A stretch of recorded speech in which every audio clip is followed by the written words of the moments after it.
Let's roll. Here we go. Well, he has trouble with this one. You got barbecue right on the man. On fourth. You can't believe what just happened. Not conferences, different leagues. It's week 3 of the college football season, and the chaos, as you and I know, never ends. It's a constant after all. Chaos in the sports world and chaos in the real one as well. For example, here's me and what only I consider as a coping mechanism for the Saturday I had to witness. Oh my goodness. Let's go! Let's go! Oh, we locked in! It may have been a kiddie ride, but it did my heart some good. I'm sure said outcome can be said for many of you too.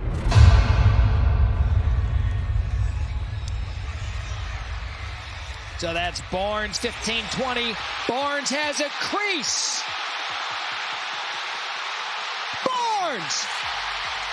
No flags! Touchdown, Wake!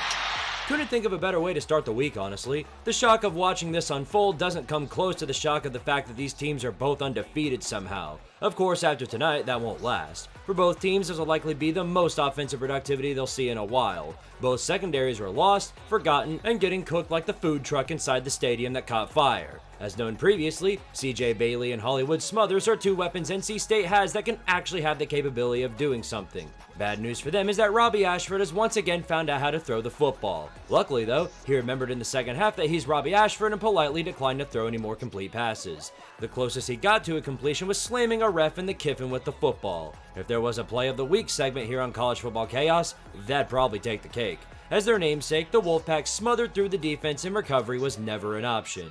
Turns out giving Damon Claiborne 12 carries all game resulted in an outcome close to this one. Wake Forest's second half play sheet was simply asking the Magic Conchell what to do. Nothing. They sat there and watched as NC State slowly but surely drove past them. A little fitting for Wake, but nothing more fitting for Jake Dickert. Wait, I thought his name was Jimmy Dicker. Ugh, misinformation aside, Wake Forest will walk through the barbecue smoke back to the locker room in shame, giving State another reason to extend Dave Doran. Because now he's 12-49 when trailing at the half. Holy shit, NC State is 3-0. Just when you thought you couldn't miss Travis Hunter and Shador Sanders even more, this outcome exemplifies just how badly their influence was needed. Something else that exemplifies said narrative is the quarterback hokey pokey Deion has been orchestrating over the past 2 weeks. Ryan Staub returns once again to the college football world as the quarterback for the Buffs, and shockingly enough, he's still struggling to pass. Not a good thing to see against the might of the other side known as Connor Wegman, specifically a Connor Wegman not held down by SEC competition. You wouldn't think it was to be, but thanks to the Big 12 principle of the bad team suddenly being good, Houston has life again. 400 yards of offense, mixing in effort both through the ground and the air. Colorado's band of one-year mercenaries struggled to adapt on both sides. When you go a full quarter without moving the football in any capacity, well, Deion, when speaking of his players and tutoring, said best. You present, but you ain't really there. Huh? Well said. Even if you don't have a quarterback who pins the blame specifically on the offensive line, there's still a liability as always. If Deion stuck around Colorado to prove he cares about more than his son's success, he's doing a riveting job proving the opposite. Willie Fritz took little time bringing the Cougar life back, and along with an actual team, he's got one of the most clutch kickers we've seen in the form of Ethan Sanchez. Let's hope the media highlights him and doesn't focus on the steaming pile in Boulder. Deion has enough reasons to complain as is. Remember when I spoke about how in the Big 12, it's always the worst teams who rise up and become the best? We're watching the reverse happen in real time. Kansas State is nosediving to the days before Bill Snyder at a record pace. Of all the questions to ask, the biggest one I would say is what the hell happened to Avery Johnson? One of the most hyped up quarterbacks in the conference with a stream of highlight reels to prove his worth, but now he's out there creating a dictionary definition of pedestrian football. 88 yards passing and negative 16 yards rushing. Speaking of which, they struggled to run entirely. Besides a 75-yard run for a touchdown, they spent the entire rest of the game with bricks for feet. Every week now, they're playing like they've got 10 layer burritos up the sphincter instead of 5. Was the fourth down move in Farmageddon just a bad move by Chris Kleeman, or was it a norm from a bad coach? Speaking of which, this makes Iowa State look worse by comparison because we all saw how they looked against the 5-star Hearts of Arkansas State. It's like if you took Arizona's special teams and turned it into a full program. It's a full-on disaster. The Wildcats owned this game, but for whatever reason, they struggled to get out of their own way. It's another case of two teams shitting themselves to see who can shit harder. But with that burrito stuck in there, football constipation was about the only thing Kansas State was able to witness. They lose again, and Arizona joins NC State in the how the fuck are you undefeated column. Let's not forget KSU is winless right now if North Dakota didn't Arizona State on the final drive. Matt Wells is doing a great job destroying the Big 12 from the inside. I am quite literally stunned. Not from the full result of this game, no, but rather the fact that there are still UCLA fans in attendance to watch this torture chamber you call a football team. Calling the Bruins a dumpster fire would be an insult to the term. They're more like a warhead blown up inside of the world's largest sewer plant. The entire program is in complete disarray. Nico still can't throw a completion without his dad begging for more money, but they also can't block, run, defend, cover, coach, or football in any capacity. Any Power 4 team getting run out of their own stadium by the fucking Lobos should be not only ashamed of themselves, they need to rethink their entire existence. Stanford tried their hardest to turn into the most exposed locale of the season, but this is taking it to an entirely different level. Not to mention you paid them $1.5 million to pull off this feat. That's more money than you're paying Nico annually, by the way. You're better off setting a treasure chest of cash on fire and throwing it into the Pacific Ocean. Jason Eck helps give the Lobos their first win against a power team since 2008, but I doubt they feel anything more than when they beat someone like UTEP. The Bruins are absolutely terrible all over, lack of literally anything with a pulse or a sign of life. And the schedule up ahead shows nothing more than a possible 0-12 record. 0-13 if they get beat by the bye week. For now, being last place in the Mountain West and being the front runner for 0-12, I can think of nobody more deserving for Clown of the Week. Don't worry, there's an additional chapter to this arc that we'll discuss at the end. Stay tuned for the circus to return to town shortly. This is one of those rare cases of the winning team feeling like they lost something despite the game never being out of control for them. Part of this is due to the degenerate gamblers getting cucked again.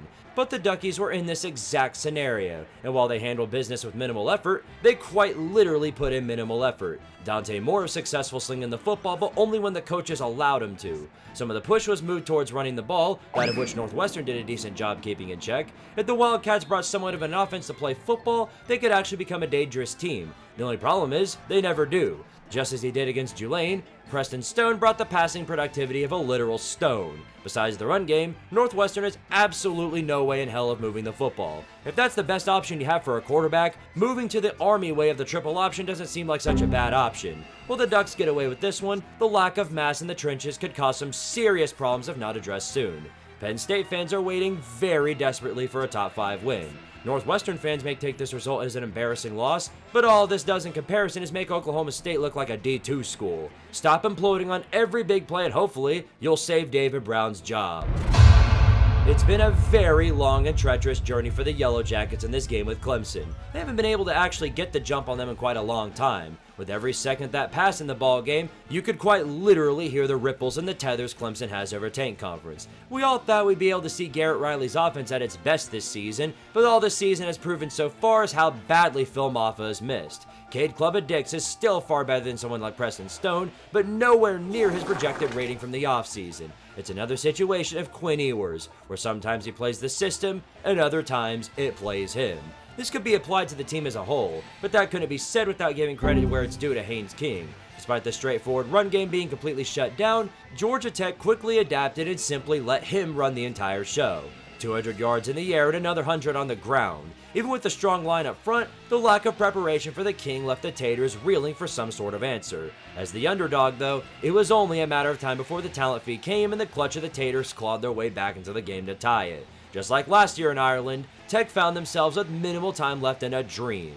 Through what can only be described as ballsy clock management, Brent Key was left with no timeouts in a very uncircumstantial moment. Their only hope would be in the form of Aiden Burr and a fire drill field goal from over 50 yards out. Do the football gods give love where it's due?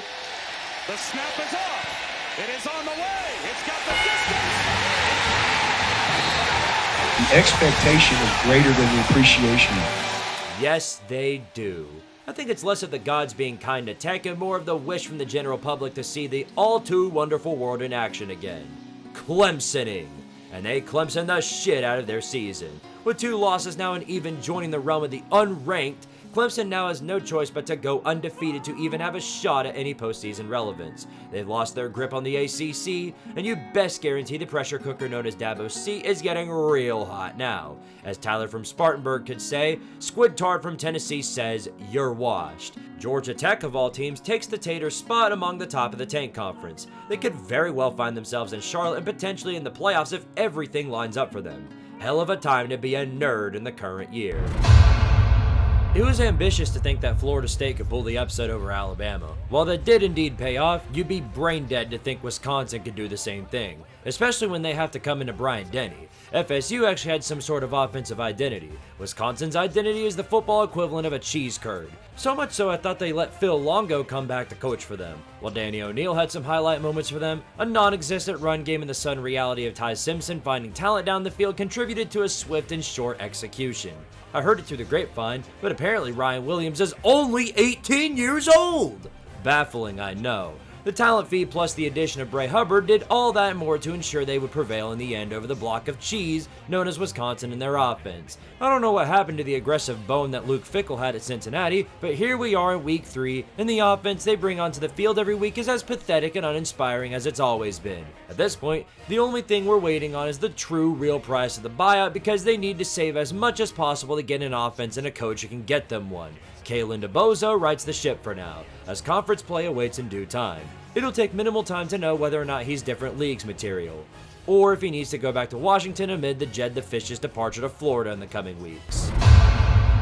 You ought to feel real proud of yourselves right now. I don't care who or what you're playing. If you join an entirely different league of football in year 1, compete over anybody, that deserves a Jimbo Fisher bucket load of credit. Additionally, the rest of the college football world was treated with a low-stakes but highly entertaining shootout between two underlooked programs. Both sides are doing what they wanted to with each other's defenses, and neither side had any idea how to stop or even slow down the other. With Delaware's defense, this wasn't much of a shock, but UConn's D getting clapped just makes Syracuse look even worse in comparison. Thankfully though, both defenses are like this. The ones who watched the ball game were left with a euphoric experience between two sides not willing to go down. Delaware put everything they had onto the field, and it showed in the final drive. As they got down the field, they managed to slip the game into chaos overtime. Remember that one time UConn was in control of the ball game up until the end of regulation, just to fall apart for the lulz? I ask you once again to witness the greatness. Cucci, Silver in motion for a third time in a row. It's Minicucci. This time he finds the end zone.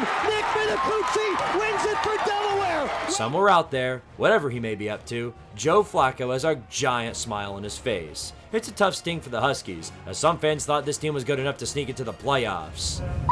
Playoffs? Don't talk about it. Playoffs? Keep it real, brother. You never had a chance. Your refusal to come into the clutch said all that in one. Also the fact that you're cursed in football because you have two of the most unlikable faces as basketball coaches. Stay in your niche, says the football gods. I think you know where this one's going. This game, this moment in the Squidtard time capsule, it simply cannot be covered like this. Something this climactic will need its own video. Unfortunately, you as the viewers will have to wait just a bit longer, but I promise it's going to be worth the wait, because I can never endure enough torture when it comes to the college football gods. Georgia, man. Shit. Oh, well, that sucks. On to the next one. Wait, you too? Up both y'all's asses. I'll go cover the backyard brawl. It's been exactly 18 years since the day West Virginia saw their title hopes die at the hands of the Panthers from out north. Now the same coach comes back with vengeance in his hands. I'll be honest, after what I saw from both of these squads in the first two games of the season, I thought this game was going to be over by the half with the calling of firing Rich Rod. However, that's not how this turned out in the slightest. The rivalry aspect of this ball game and the lingering embarrassment of losing to Ohio, not State, set a fire under the ass of the Mountaineers. It's practically impossible trying to figure out which team is going to win this game. It doesn't matter who the better team is or how much better they are. All that matters to them is that one side hates the other and won't get to prove said hate for another 4 years. Amidst the injuries and ref ball, Eli Holstein whipped up some really good passes over the Mountaineers, but Pitt's inability to run left him with no other option than to hope that he doesn't get injured. West Virginia, on the other hand, couldn't figure out which quarterback to start at any given time. However, Trey Edwards could actually run the football, so they had that going for them. The game continued as such. Pitt injury, West Virginia QB rotation, Pat Narduzzi screaming at an unknown individual, rinse and repeat until the end of regulation. Pitt had the win in their hands, but in the most Pitt move ever, they punted the football at the Mountaineer 37-yard line, allowing them to make the comeback complete. This, of course, sets us up for chaos overtime, but the momentum had already switched and the football gods had already made their selection. Holstein lost his swagger and the line was gone. Speaking of rotations, though, rotate winners. Holstein overshoots his receiver, and that's it. The Mountain. And just like that, there goes another hype train. Not like this one had much movement to stand on anyway, because by transitive property, this is your second loss to a MAC school in the last 4 games. Have fun with 7-5 again and consume feces while you're at it. The Mountaineers right the ship and get revenge 18 years in the making. Even if the Big 12 is terrible this season, the dominance over Tank Conference remains the same for now.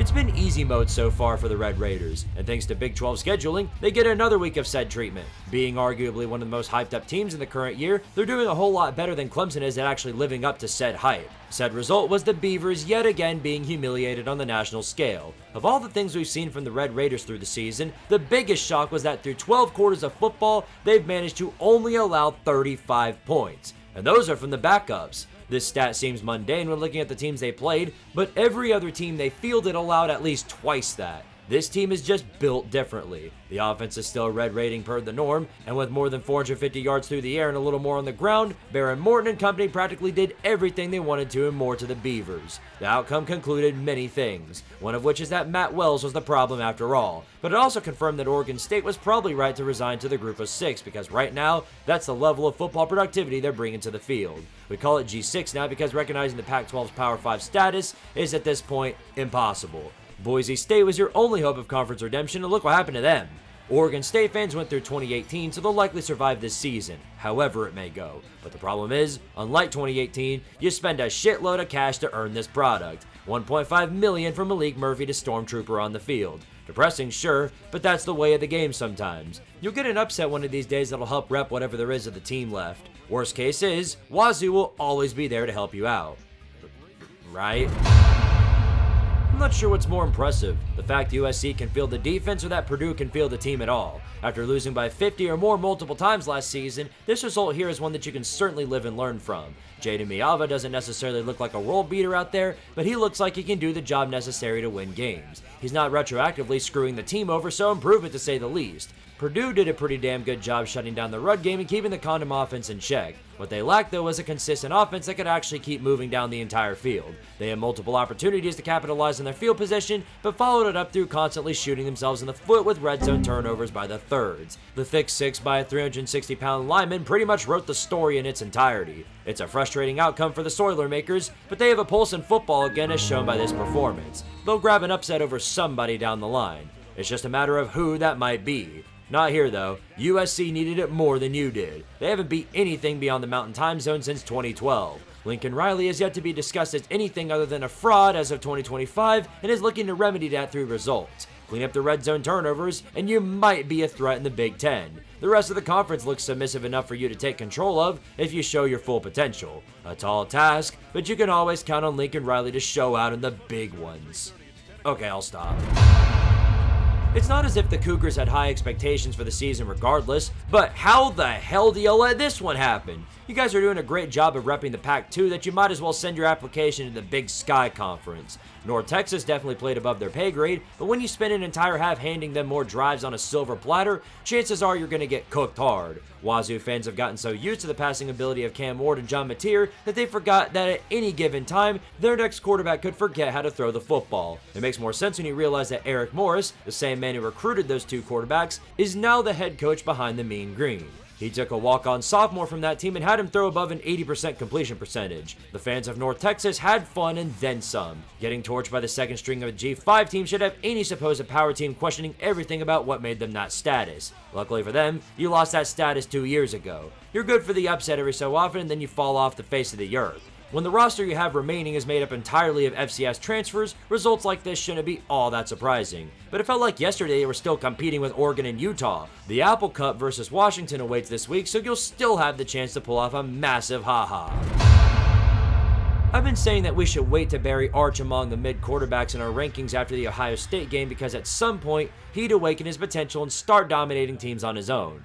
I'm starting to think we've been deceived by the Manning hype train. I could go on a politically extreme website and somehow find less disinformation than I found on ESPN regarding Arch. They said he'd carry the team, but rather the team is carrying him. The Longhorn defense provided many chances to get it together by shutting down the UTEP offense, but all the intangibles we were told Manning had still have yet to show up. Will they ever show up? I don't know. This was a perfect stat pad opportunity so that ESPN could glaze you, but instead all you did was give them more ammunition to glaze Malachi Nelson for keeping it close with y'all. It was pretty obvious the moment Arch got literally booed off the stage that we, as the majority, realized that the Longhorns are in some sort of deep hoo-ha. You best be thankful Quinn Ewokes didn't get benched last season unlike what the Texas fans wanted. With the talent you have at your disposal, the fact Texas struggled to this extent is a cause for concern entering conference play. Looks like once again, we have another team that'll have a title-level defense with an optional offense. Give some kudos to the Miners for showing at least some sort of fight, which is infinitely more than anything you'd get from them in previous seasons. As for Texas, any more results like this, and Arch might be given the Neil Brown treatment and forced to wash Sark's car for a living. He'd probably miss and wash the wrong car. Cinderella meets reality once again. It's always when the hype grows its strongest for the underdog that they fall flat on their face and revert to the norm. Byron Brown has no doubt made a name for himself and the Bulls after back-to-back wins over ranked teams. And while those wins are massive for the program, it says more about how bad Florida and Boise State are as compared to how much the Bulls have improved. It's not necessarily that South Florida is a bunch of frauds now, but rather they walk straight into the buzzsaw of the revitalized Hurricane defense that actually saw some sort of talent development. After the turd stain called the defense they put up previously, results like this where the defense knows where they are on the field at any given time does well to satisfy the Canes fans. Carson Beck had all the time in the world to throw in the pocket, and because of that, threw results. 340 yards through the air with 3 touchdowns is a great stat, and add the 2 interceptions, and it's a Carson Beck stat now. But mixed in with a strong defense, not only is Miami a great team, they're a complete team. Mario Cristobal up until now has managed to get the talent but never actually do anything with it.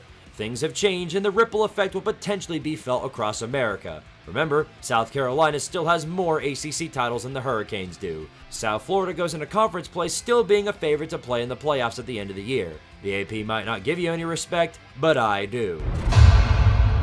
There's nothing better for college football than a clean, old-fashioned shootout between two conference rivals. Luckily for us, this is what we always get when these two squads face off. Austin Simmons' conference debut was a win, but an ugly one over likely one of the worst teams in the conference. It's also his only conference game because the injury bug had something to say about it. The baton would be picked up by backup from Ferris State, Trinidad Chambliss, who arguably had a better debut than even Simmons. On the other side, Pig Time is still putting all their hopes and dreams on Talon Green, and time again, he is delivered through the Haynes King style of do it all yourself. The only things that went wrong for the Razorbacks through the game was constantly playing to keep up and never to take the lead.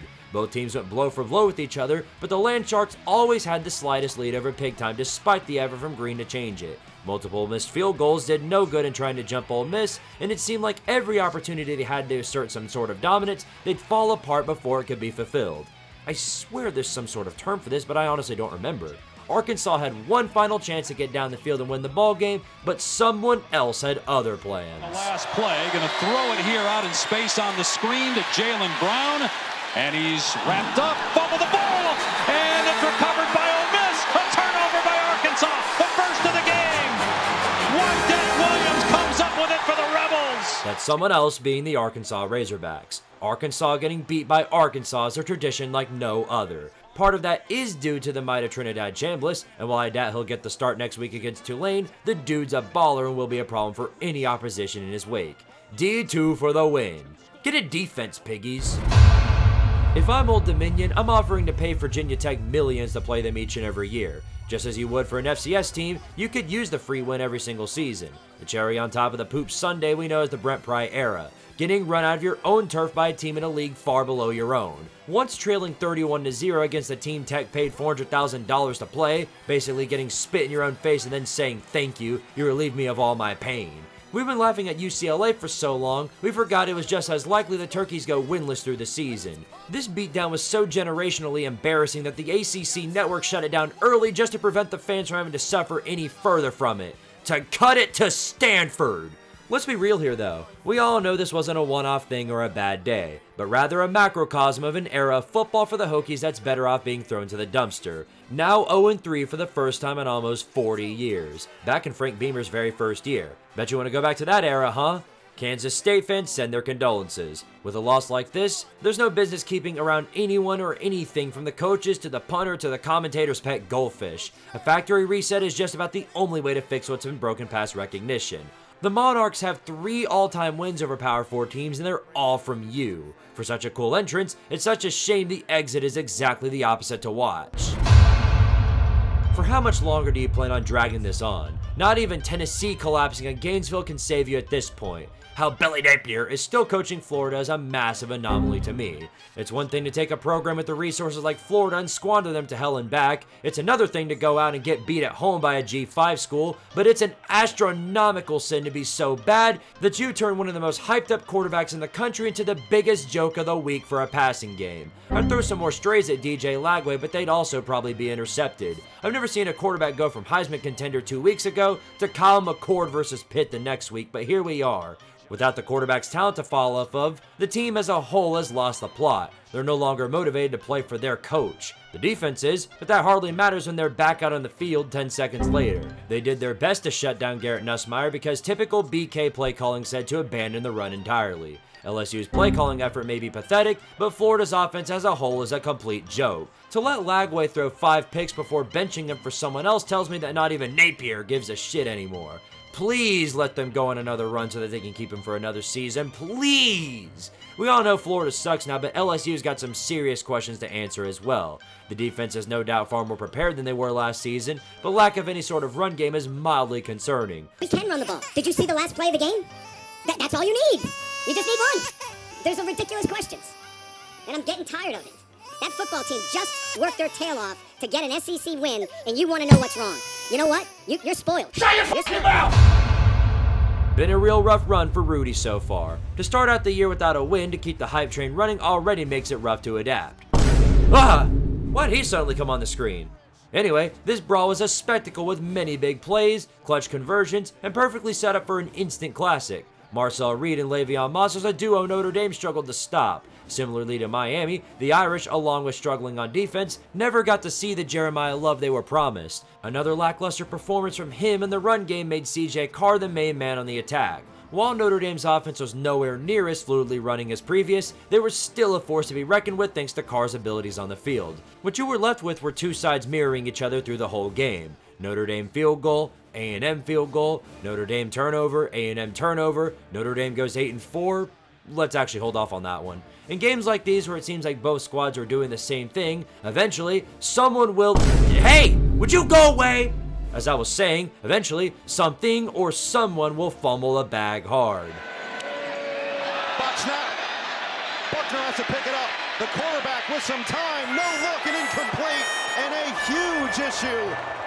Oh, that makes a lot more sense now. With newfound hope and life in their pockets, A&M shredded chunks off the field they had to go through before making it to the finish line. 3 goal line attempts later, and the game was decided on one final play. Reed, rush comes. Reed pumps, fires. It is caught. Nate Borgacher brings it in and ties the game. Just think, all of this, just to avoid going 8-4 again. But for the first time in over a decade, A&M finally notches a W over a ranked team on the road. The different leagues narrative adds more mass to the name, and Notre Dame couldn't feel any more shameful about it. Hey, yes, I know, we see him. Can we move on? Thanks to yet another collapse from the Irish, they're the first ranked team at 0-2 in almost 40 years. Just like Clemson, you'll need to win out to see the playoffs. It should be good enough to make the conference title.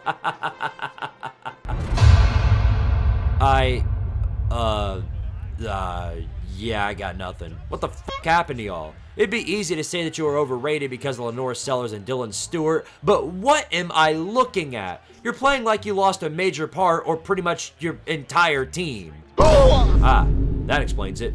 It's already hard enough to beat Diego Manziel as is, but being tasked to do it at the heart of the team is a kill drive for a lot of teams. I'm facing similar whiplash as everyone else that we're living in a timeline where Vanderbilt is a contender for the SEC.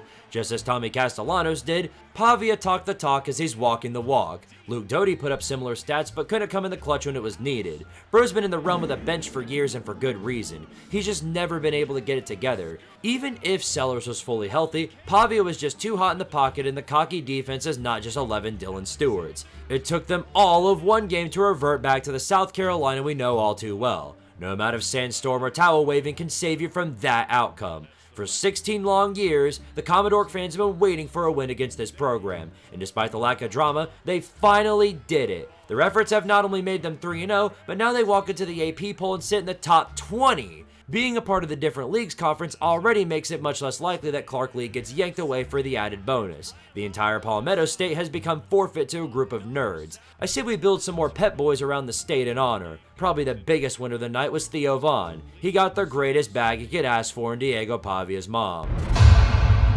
The narratives are real hype around this one. Daria Mensah and the school that yanked him away taking on his former school in which they got Mensah yanked from. And from said yanking, they arguably upgraded in the form of BYU to the Tulane maneuver. The weeks that go by, the more BYU fans get envious about his departure and want him back. As expected, the Duke defense had their heads spinning trying to shut him down. He'd pass for a first, and then he'd run for a first and then some. He has many of Arch Manning's intangibles and they aren't laying dormant. Tulane controlled the game similarly to the rest of their competition, and despite the efforts of the Blue Devils to fight back against it, the lack of productivity on their ends gave way for a lead too insurmountable to overcome. So far, the only thing holding the Green Wave back is the secondary being unable to see the football and either letting up big plays or causing PIs to happen. But it makes sense that this was a physical game considering what Mensah did to Tulane on the way out. For them, it was a personal endeavor to hand the Blue Devils another loss, one of which they technically paid $4 million to receive. With a terrible special teams and an offense that just can't seem to get it right the whole game, Duke fans have returned to the football status of waiting until November for the arenas to open. This is what you order with Manny Diaz. No refunds. Well, there's the first of the 5 losses for Minnesota. The 7-5 merchant himself, PJ Fleck, felt it was necessary to fill this quota with a loss to the newly revived Cal offense. Just as he did in the first 2 games, JKS was the big story of the game. Not only did he prove in this game that he can sling the football against real competition, but he has the weapon of a deep ball if need be. For a true freshman to make this much of a change for Cal, we all know that there are going to be some major bargaining chips in action for teams in need of a quarterback. Minnesota is also running with a freshman for their quarterback, but they, as you would expect, aren't letting Drake Lindsey sling it. JKS has made Cal fun. As baffling as it may be, the Brian Harsin hire might just be one of the things to bring Cal football back to relevance. Plus the fact they play in Tank Conference and half the teams around them are floating piles of AIDS. The defense was powerful up front and the secondary was playing up to par as well. There's still plenty of time to mess up as most ACC teams do, but with Justin Wilcox's job on the line as it was, a 3-0 start does him and the program he resides in some good. I'm not sure why it took him this long to figure it out, but so far they're surviving and thriving. PJ Fleck going for the 50-yard field goal down by 3 with 9 minutes left told me that the 7-5 Merchant had no interest in winning this ball game. They look like what Cal was before, weak, unmotivated, and completely disinterested in aggressiveness or winning the ball game in any capacity. That dadgum boat is sinking, for goodness sake. Someone do something! The poor fans had to stay up past the midnight hours to watch your bum asses do nothing all the way to another non-con L. You present, but you ain't really there. Really? Seriously? First, you undo the Nebraska curse by giving them a bowl win to secure a winning season. And now you go out and get whooped by the rotting trees of all teams. I know the Eagles are suffering from the injury bug on defense, but Stanford was missing 3 of their linemen, 2 starting receivers, and yet they still managed to do an offense against you. I don't care if you had to do a tour across America for this. In fact, that should make you feel more embarrassed because then you have the long flight home with the reality you got torched by Ben Gulbranson. I know Micah Ford had quite a bit of yardage too, but letting Ben get more than 100 yards passing is punishable by banishment from the ACC. Good job, Bill O'Brien. Thanks to your hard work, you saved the trees from 0-12 and by extension, helped them have an undefeated record in conference play. I guess Stanford chose you as their Syracuse this season, the one they beat miraculously for no reason. But when you constantly hand the ball back to them and keep giving them opportunities to do something, they eventually figure out how to do a thing. The main thing to take from this outcome is that Stanford has likely been taken out of the conversation for the worst Power 4 team in the country. They're still close, but they aren't the frontrunners anymore. Take that award while you can. To think Boston College gave up Castellanos and then got far worse because of it. That'll do it for this edition of The Chaos. Good lord, we're only in week 3. Here's my top 25 for the week. I'm sure there's going to be no discourse over this one because we all know opinions are not allowed unless you're talking about how bad Florida sucks. I appreciate all of you guys for watching this edition of The Chaos as always. You're the best fan base on YouTube, and that ain't an opinion. However, before we call an end to this episode of The Chaos, we have to pay our respects to a couple of coaching tenures that we saw come to a close over the weekend. Bring in the bodies. When you live in the same house as Justin Fuente for the length of the tenure you have at Virginia Tech, this outcome was written in the history books from the start. This was your 4th year and a chance to make a statement with your quarterback and other pieces coming back, and the only statement made is that you're better off at the Sark Rehabilitation Center or flipping patties at the Krusty Krab. While the move was necessary, it doesn't mean much if Whit Babcock isn't gone as well. He's Virginia Tech's Scott Strickland, and guarantees the next hire would be more of the same unless he's gone too. However they choose to go about it, Brent Pry can take his $6 million buyout and... The leash was much more thin for you, but the production on the field showed that there was no hope otherwise. When you have to put your stock in Nico of all players, you're cooked. It's a ballsy move, but one that was needed. To take an even further dive after Chip Kelly is a testament to how bad this era was. Taking someone as a head coach who's never even been a coordinator was an immediate red flag that he was well in over his head from the start. Keep in mind that the redshirt window is open as it is only week 3, along with the transfer portal window opening up as well for these two teams. If you thought the exodus was bad normally, holy hell, you're in for it now. Go be a coordinator for a few years and then maybe in that time frame, Kirk Ferentz will retire. Deshaun Foster, you can go ahead and... Salgado Medina puts it on the ground. It is blocked. It's sitting down at the 7-yard line, picked up by Arizona, and another enormous hit. Wow. You see, the punter dropped the ball, tried to get it back up, it gets blocked. And then Tay Brown comes in, the linebacker, who's the up man.